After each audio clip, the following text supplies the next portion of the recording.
বিয়ে করেছেন ১.৫ মাস আগে, এরপর বাসর করেছেন, একসঙ্গে কাটিয়েছেন বহু রাত। তবে দীর্ঘ এই সময়ও বুঝতে পারেননি তার নববিবাহিত বউ কোনো মেয়ে নয়, সে আসলে একজন ছেলে। চাঞ্চল্যকর ও অবিশ্বাস্য এমন ঘটনা ঘটেছে রাজবাড়ীতে। স্বামী মাহমুদুল হাসান শান্ত রাজবাড়ীর গোয়ালন্দ উপজেলার ছোট ভাকলা ইউনিয়নের বাসিন্দা। শান্ত জানতেন তার বিয়ে করা বউয়ের নাম সামিয়া। আসলে প্রকৃতভাবে সামিয়ার আসল নাম মোহাম্মদ শাহিনুর রহমান। সে চট্টগ্রামের আমতলা ঈদগাহ বউবাজার এলাকার আবুল কাশেমের ছেলে। স্থানীয় ও পারিবারিক সূত্রে জানা গেছে, শাহিন সামিয়া নাম করে ফেসবুকে দীর্ঘদিন প্রেম করার পর ২০২৫ সালের ৭ জুন শান্তর বাড়িতে চলে আসে। এরপর পরিবারের সম্মতিতে এলাকাবাসী মৌলভী দিয়ে তাদেরকে বিয়ে করিয়ে দেন। তারপর থেকে নববধূ হিসেবে শান্তর পরিবারে বসবাস করতে থাকে সামিয়া তথা শাহিন। এর মধ্যে কখনো কেউ কল্পনাও করতে পারেনি তাদের পরিবারে নববধূ হিসেবে যে বসবাস করছে সে একজন ছেলে মানুষ। তবে নানা কারণে সম্প্রতি স্বামী শান্ত ও তার পরিবারের অন্য সদস্যদের মধ্যে তাকে নিয়ে সন্দেহ তৈরি হয়। কারণ বিয়ের পর থেকে শান্তর স্ত্রীর আচরণ সন্দেহজনক ছিল। তার কাছে গেলেই সে বলতো,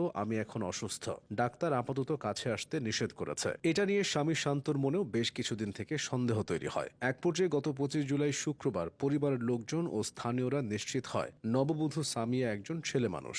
বিষয়টি এলাকায় জানাজানি হলে ব্যাপক চাঞ্চল্যের সৃষ্টি হয়। দ্রুত ছড়িয়ে পড়ে সামাজিক যোগাযোগ মাধ্যমে। শান্তর মা সোহাগী বেগম গণমাধ্যমকে জানিয়েছেন, একজন ছেলে মানুষ আমাদের পরিবারে বউ হয়েছিল, আমরা ঘুণাক্ষরেও টের পাইনি। মাহমুদুল হাসান শান্ত জানিয়েছেন, ফেসবুকের মাধ্যমে কথিত সামিয়ার সাথে তার পরিচয় হয়। শুরুতে বন্ধুত্বের সম্পর্ক থাকলেও এক পর্যায়ে তাদের মধ্যে প্রেমের সম্পর্ক গড়ে ওঠে। পরে হুট করেই সামিয়া তথা শাহিন তাদের বাড়িতে চলে আসে। দূরত্ব থাকলেও এতদিন প্রেম করায় তাদের একজন আরেকজনের প্রতি টান ছিল। তাই শেষ পর্যন্ত পরিবারের সম্মতিতে তারা বিয়ের পিঁড়িতে বসে। কিন্তু এই সম্পর্কের মাঝে থেকে গিয়েছিল কিছু ফাঁক ফোকর। বিয়ের সময় সামিয়ার জাতীয় পরিচয়পত্র না থাকায় কাবিন রেজিস্ট্রি করা হয়নি। সে সময় সে অভিনয় করে শান্তর পরিবারের সবার মন জয় করে নিয়েছিল। কিন্তু তার ছলাকলা শান্তর পরিবারের কেউ বুঝতে পারেনি। পরবর্তীতে বিষয়টি জানাজানি হলে ২০২৫ সালের ২৬ জুলাই সকালে শান্তর পরিবার শাহিনকে তার বাড়িতে পাঠিয়ে দেয়। এ প্রসঙ্গে শাহিনুর রহমান ওরফে সামিয়া পরবর্তীতে অনুতপ্ত হয়েছেন। তিনি বলেছেন, শান্তর সাথে আমি যা করেছি সেটা আমি অন্যায় করেছি,